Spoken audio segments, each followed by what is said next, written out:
ಮಾಜಿ ಪ್ರಧಾನಿ HD ದೇವೇಗೌಡರ ಧರ್ಮಪತ್ನಿ ಚೆನ್ನಮ್ಮನವರ ನಿಧನ ಆಗಿ 11 ದಿನ ಕಳೀತಾ ಬರ್ತಾ ಇದೆ. ನಾಳೆ 11ನೇ ದಿನದ ಕಾರ್ಯವನ್ನು ಕುಟುಂಬಸ್ಥರು ಇಟ್ಕೊಂಡಿದ್ದಾರೆ. ಇದಕ್ಕೆ ಭರ್ಜರಿ ಸಿದ್ಧತೆಯನ್ನು ಮಾಡ್ಕೊಂಡಿದ್ದಾರೆ. ಲಕ್ಷಾಂತರ ಜನರನ್ನು ಸೇರಿಸಿ ಊಟದ ವ್ಯವಸ್ಥೆಯನ್ನು ಮಾಡಬೇಕು, ಅವರೆಲ್ಲರಿಗೂ ಕೂಡ ಊಟ ಹಾಕಬೇಕು ಎಂಬ ನಿಟ್ಟಿನಲ್ಲಿ ಕುಮಾರಸ್ವಾಮಿ ಅವರು ಮತ್ತು ರೇವಣ್ಣನವರು ಈಗ ಸ್ಥಳದಲ್ಲೇ ಮೊಕ್ಕಮನ್ನು ಹೂಡಿ ಇಲ್ಲಿನ ಸ್ಥಳ ಪರಿಶೀಲನೆ ಕೂಡ ನಡೆಸಿ ಬರುವಂಥ ಎಲ್ಲರಿಗೂ ಕೂಡ ಯಾವುದೇ ರೀತಿ ತೊಂದರೆ ಆಗದ ರೀತಿಯಲ್ಲಿ ಈಗ ಸಿದ್ಧತೆಯನ್ನು ಮಾಡಿಕೊಂಡಿದ್ದಾರೆ. ನಾನೀಗ ಇಲ್ಲಿನ ಸ್ಥಳದಲ್ಲಿ ಯಾವ ರೀತಿಯಾಗಿ ಊಟದ ತಯಾರಿ ನಡೀತಾ ಇದೆ, ಊಟದ ಹಾಲಲ್ಲಿ ಎಷ್ಟು ಜನ ಕೆಲಸ ಮಾಡ್ತಿದ್ದಾರೆ, ಯಾವೆಲ್ಲ ಭಕ್ಷ್ಯ ಭೋಜನಗಳನ್ನು ಇಲ್ಲಿ ಮಾಡಲಾಗ್ತಿದೆ ಎಂಬಂಥ ವಿಚಾರವನ್ನು ನಿಮಗೆ ತಿಳಿಸ್ತಾ ಹೋಗ್ತೀನಿ. ಇದು ಹಾಸನದ ಹರದನಹಳ್ಳಿಯಲ್ಲಿ ಇರತಕ್ಕಂಥ ಚೆನ್ನಮ್ಮನವರ ಸಮಾಧಿ ಇದೆ. ಸಮಾಧಿಯ ಮುಂಭಾಗದಲ್ಲಿ ಇರ್ತಕ್ಕಂಥ ಜಾಗ. ಈ ಜಾಗದಲ್ಲಿ ಜರ್ಮನ್ ಟೆಂಟನ್ನು ಹಾಕುವ ಮೂಲಕವಾಗಿ ಸುಮಾರು 1 ಲಕ್ಷಕ್ಕೂ ಹೆಚ್ಚು ಜನ ಇಲ್ಲಿ ಸೇರುವಂಥ ನಿರೀಕ್ಷೆ ಇಟ್ಕೊಂಡಿದ್ದಾರೆ. ಬೆಂಗಳೂರು ಮತ್ತು ಮೈಸೂರು, ಮಂಗಳೂರು ಈ ಭಾಗದಿಂದ ಅಡುಗೆ ಭಟ್ರನ್ನು ಕರೆಸಿ ಅಡುಗೆಯನ್ನು ಈಗಾಗಲೇ ಸಿದ್ಧಪಡಿಸ್ತಿದ್ದಾರೆ.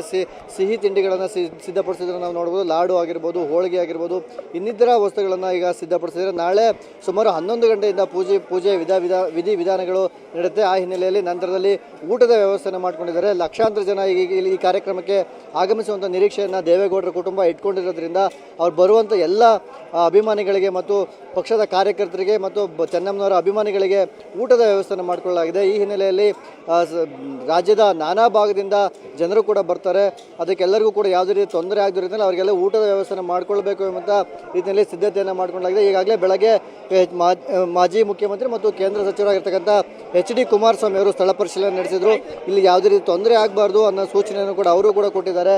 ವಿವಿಧ ಅಡುಗೆಗಳನ್ನು ಕೂಡ ಈಗ ಮಾಡಿಕೊಳ್ಳಿಕ್ಕೆ ಸಿದ್ಧತೆಯನ್ನು ನಡೆಸಿರ್ತಕ್ಕಂಥ ನಾನು ಈಗೇನು ದೃಶ್ಯಾವಳಿಯಲ್ಲಿ ತೋರಿಸ್ತಿದ್ದೀನಿ. ಇಲ್ಲಿ ಸುಮಾರು ಪೆಂಡಲ್ಗಳನ್ನು 14 ಪೆಂಡಲ್ಗಳನ್ನು ನಿರ್ಮಿಸಲಾಗಿದೆ. ಒಟ್ಟಿಗೆ ಸುಮಾರು 20,000ಕ್ಕಿಂತ ಹೆಚ್ಚು ಜನ ಒಂದೇ ಪಂಕ್ತಿಯಲ್ಲಿ ಊಟವನ್ನು ಮಾಡಲುವಂಥ ವ್ಯವಸ್ಥೆಯನ್ನು ಕೂಡ ಈಗ ನಿರ್ಮಾಣ ಮಾಡಿಕೊಂಡಿದೆ.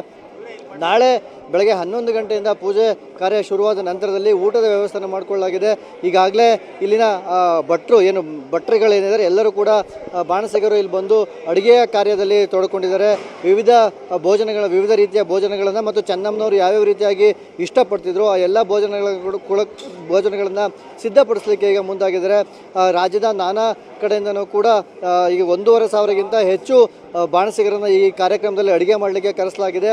ಲಕ್ಷಾಂತರ ಜನ ಸೇರುವಂಥ ನಿರೀಕ್ಷೆಯಿಂದ ಸ್ವಚ್ಛವಾಗಿರಬೇಕು ಮತ್ತು ಅಡುಗೆ ತುಂಬ ರುಚಿಕರವಾಗಿ ಮಾಡಬೇಕು ಎಂಬಂಥ ಸೂಚನೆಯನ್ನು HD ಕುಮಾರಸ್ವಾಮಿ ಅವರು ಕೊಟ್ಟಿರೋದ್ರಿಂದ ಎಲ್ಲರಿಗೂ ಕೂಡ ಯಾವುದೇ ತೊಂದರೆ ಆಗದಿರೋದ್ರಿಂದ ವಿವಿಧ ರೀತಿಯ ಅಡುಗೆಗಳನ್ನು ಸಿದ್ಧಪಡಿಸ್ಕೊಳ್ಳಲಾಗಿದೆ.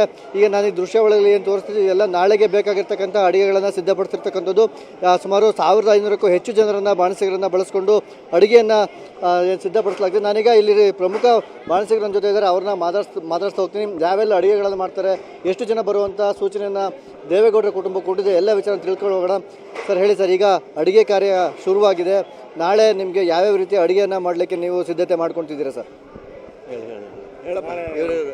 ನಾಳೆ ಮಧ್ಯಾಹ್ನ ಊಟಕ್ಕೆ ಒಂದು 4 ಥರ ಸ್ವೀಟು, ಪಾಯಸ, ಕಾಯಿ ಹೋಳಿಗೆ, ಲಾಡು, ಕಜ್ಜಾಯ, ಹಾಗೆಯೇ ದೋಸೆ, ಚಟ್ನಿ, ಬಿಸಿಬೇಳೆಬಾತು, ಆಮೇಲೆ ಇಡ್ಲಿ, ಕಾಳು ಹುಳಿನು, ಬಿಸಿಬೇಳೆಬಾತು, ಬೂಂದಿ, ಅನ್ನ, ಸಾಂಬಾರು, ಮಜ್ಜಿಗೆ ಹುಳಿ, ತಿಳಿಸಾರು, ಮೊಸರು, ಈ ಥರ ಒಂದು 25,000 ಜನಕ್ಕೆ 1 ಕ್ವಿಂಟಲ್ ರೆಡಿ ಮಾಡ್ತಾ ಇದ್ದೀವಿ. ಇವಾಗ ಒಂದು ಇದರಲ್ಲಿ ಇದೇ ಥರನೇ ಆ ಸ್ಟೆಪ್ ನಡೀತಾ ಇದೆ. ನಾವು ಉದಯ ಕ್ಯಾಟ್ರಿಂಗ್ ಅಂತ 1 ಕ್ವಿಂಟಲ್ ರೆಡಿ ಮಾಡ್ತಾ ಇದ್ವಿ. ಎಲ್ಲಿಂದ ಸರ್ ಬಂದಿರೋದು? ಯಾವ ಊರಿಂದ ಬಂದು ಕ್ಯಾಟ್ರಿಂಗ್ ಮಾಡ್ತಿದ್ದೀರಿ? ನಾವು ಜಯನಗರ, ಬೆಂಗಳೂರು, ಯಡಿಯೂರಿಂದ ಬಂದಿರೋದು. ಉದಯ ಕ್ಯಾಟ್ರಿಂಗ್ ಅಂತ ಹೇಳಿ ಬೆಂಗಳೂರಿಂದ ಬಂದಿರೋದು ಸರ್. ಉದಯ ರಾಘವೇಂದ್ರ. ಎಷ್ಟು ಜನ ಈ ಒಟ್ಟಾರೆಯಾಗಿ ಈ ಕಾರ್ಯಕ್ರಮಕ್ಕೆ ಎಷ್ಟು ಜನ ಅಡುಗೆ ಭಟ್ರು ಮತ್ತು ಇನ್ನಿತರ ಸಿಬ್ಬಂದಿಗಳು ಭಾಗಿಯಾಗಿದ್ದಾರೆ ಸರ್? ಇವಾಗ ಇದು ಒಂದೇ ಗ್ರೂಪಲ್ಲಿ 600 ಜನ ಸಿಬ್ಬಂದಿ ಆಲ್ರೆಡಿ ವರ್ಕ್ ಮಾಡ್ತಾ ಇದ್ದಾರೆ. ಇನ್ನೂ ಜನ ಸಿಬ್ಬಂದಿ ಬರ್ತಾರೆ ನಾಳೆ ಮತ್ತೆ ಸರ್ವಿಸ್ ಮಾಡಲಿಕ್ಕೆ. ಒಟ್ಟು 600 ಜನ ರೆಡಿ ಇದ್ದಾರೆ. ಇವಾಗ ಒಂದು ಯೂನಿಟಲ್ಲಿ 600 ಜನ ಅಂತ ಹೇಳಿದ್ರೆ ಎಷ್ಟು ಯೂನಿಟ್ಗಳಿದೆ ಸರ್? ಒಟ್ಟು 6 ಯೂನಿಟ್ ಇದೆ ಸರ್. ಇಲ್ಲಿ 6 ಯೂನಿಟ್ ಮಾಡಿದ್ದಾರೆ. ಒಟ್ಟು 2,500ಕ್ಕೂ ಹೆಚ್ಚು ಜನ ಇಲ್ಲಿ ಕೆಲಸ ಮಾಡ್ತಿದ್ದಾರೆ. ಅಡುಗೆ ಸಿಬ್ಬಂದಿನ 2,500ದಿಂದ ಜಾಸ್ತಿ ಜನ ಬರ್ತಾರೆ ವರ್ಕ್ ಕೆಲಸ ಮಾಡಲಿಕ್ಕೆ, ಸರ್ವಿಸ್ ಮಾಡಲಿಕ್ಕೆ. ಎಲ್ಲ ಬೇಗ ಸರ್ವಿಸ್ ಆಗಿ ಮಾಡಬೇಕು. ಎಲ್ಲ ಎಲೆ ಊಟ ವ್ಯವಸ್ಥೆ ಮಾಡೋದ್ರಿಂದ ಜಾಸ್ತಿ ವ್ಯವಸ್ಥೆ ಮಾಡ್ಕೊಂಡಿದ್ದೀವಿ. ಎಲ್ಲ ದೊಡ್ಡ ಕಾರ್ಯಕ್ರಮ. ಎಷ್ಟು ಜನ ಬರುವಂಥ ನಿರೀಕ್ಷೆನ ನಿಮಗೆ ಹೇಳಿದ್ದಾರೆ? ಎಷ್ಟು ಜನ ಬರುವಂಥ ನಿರೀಕ್ಷೆನ ನೀವು ಇಟ್ಕೊಂಡಿದ್ದೀರಿ ಸರ್? 1.5 ಲಕ್ಷದಿಂದ 2 ಲಕ್ಷ ಜನರಿಗೆ ಬರ್ತಾರೆ ಅಂತ ಹೇಳಿದ್ದಾರೆ ನಮಗೆ. ಅದಕ್ಕೆ ರೆಡಿಯಾಗಿ ಮಾಡ್ಕೊಂಡು ರೆಡಿಯಾಗಿರಬೇಕು. ಎಷ್ಟು ಜನ ಬಂದರೂ ಊಟ ಇಲ್ಲದೇ ಕಳಿಸ್ಕೊಡ್ಬಾರ್ದು, ಎಲ್ಲ ನೀಟಾಗಿ ಊಟ ಹಾಕ್ಬೇಕಂತ ರೆಡಿ ಮಾಡ್ಕೊಂಡಿದ್ದೀವಿ ಸರ್ ನಾವೆಲ್ಲರಿಗೂ. ದೊಡ್ಡ ಕಾರ್ಯಕ್ರಮಗಳು ಹಿಂದೆ ಮಾಡಿದ್ರಾ ಅಥವಾ ಈಗ ಬೇಕಾಗಿರ್ತಕ್ಕಂಥ ಸಿದ್ಧತೆಗಳನ್ನು ಮಾಡ್ಕೊಳ್ಳಿಕ್ಕೆ ಈ ಹಿಂದೆ ಎಲ್ಲರೂ ಕಾರ್ಯಕ್ರಮ ಮಾಡ್ತಿರ್ತೀರಾ? ಈ ದೊಡ್ಡ ಕಾರ್ಯಕ್ರಮ ಯಾವ ರೀತಿ ಸರ್? ಅಲ್ಲ, ಮುಂದೆ ಮಾಡಿದ್ದೀವಿ. ಹಿಂದೆ ತುಂಬ ಕಾರ್ಯ ಮಾಡಿದ್ದೀವಿ. ನಡೀತಾ ಇರೋದು. ಯಶ್ ಅವರದ್ದು ಫಂಕ್ಷನ್ ಇದೆಲ್ಲ ಮಾಡಿದ್ದೀವಿ. ಸರ್ ಹೇಳಿ ಸರ್, ನಿಮ್ಮ ಅನಿಸಿಕೆ ಪ್ರಕಾರವಾಗಿ ಈ ಕಾರ್ಯಕ್ರಮ ಯಾವ ರೀತಿ ಸಿದ್ಧತೆಗಳು ನಡೆದಿದೆ ಸರ್? ಎಲ್ಲ ರೀತಿ ಚೆನ್ನಾಗಿ ನಡೆದಿದೆ. ಇವ್ರದ್ದು ಅವರ ದೇವೇಗೌಡರ ಸಾಹಿತ್ಯ ಇದು ಮಾಡಿದ್ದೀವಿ. ಅದು 1.5 ಲಕ್ಷ ಜನಕ್ಕೆ 2 ಲಕ್ಷ ಜನರಿಗೂ ಆಗಿದೆ. ಪ್ರಮುಖ ಬಾಣಸಿಗರು ಎಷ್ಟು ಜನ ಇಲ್ಲಿ ಭಾಗಿಯಾಗಿದ್ದಾರೆ ಸರ್? ಇನ್ನೊಂದು 600 ಜನ ಇದ್ದಾರೆ ಇವಾಗ. ಆಮೇಲೆ ಇನ್ನೂ ಬರೋರಿದ್ದಾರೆ. ಇನ್ನೂ ಒಂದು 200 ಜನ ಬರ್ತಾರೆ. ಇದಿಷ್ಟು ಇಲ್ಲಿ ಅಡುಗೆ ತಯಾರಿ ಮಾಡ್ತಿರ್ತಕ್ಕಂಥ ಬಾಣಸಿಗರ ಮಾತು. ಎಷ್ಟೇ ಜನ ಬಂದರೂ ಕೂಡ ಅವರಿಗೆ ಊಟದ ತೊಂದರೆ ಆಗಬಾರ್ದು ಎಂಬಂಥ ಸೂಚನೆ ನೀಡೋದ್ರಿಂದ ನಾವು ಈಗಾಗಲೇ ಒಂದು ಯೂನಿಟ್ನಲ್ಲಿ 600 ಜನ ಕೆಲಸ ಮಾಡ್ತಿದ್ದೀವಿ. ಅದ್ರ ಜೊತೆಯಲ್ಲಿ ಇದೇ ರೀತಿಯಾದಂಥ 6 ಯೂನಿಟ್ ಇದೆ.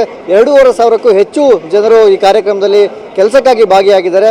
ಎಷ್ಟೇ ಜನ ಬಂದರೂ ಕೂಡ ಅವರಿಗೆ ಊಟದ ವ್ಯವಸ್ಥೆಯನ್ನು ಕಲ್ಪಿಸಬೇಕು ಎಂಬಂಥ ಸೂಚನೆ ಕೊಟ್ಟಿರೋದ್ರಿಂದ ನಾವೆಲ್ಲರೂ ಕೂಡ ಸಿದ್ಧರಾಗಿದ್ದೇವೆ.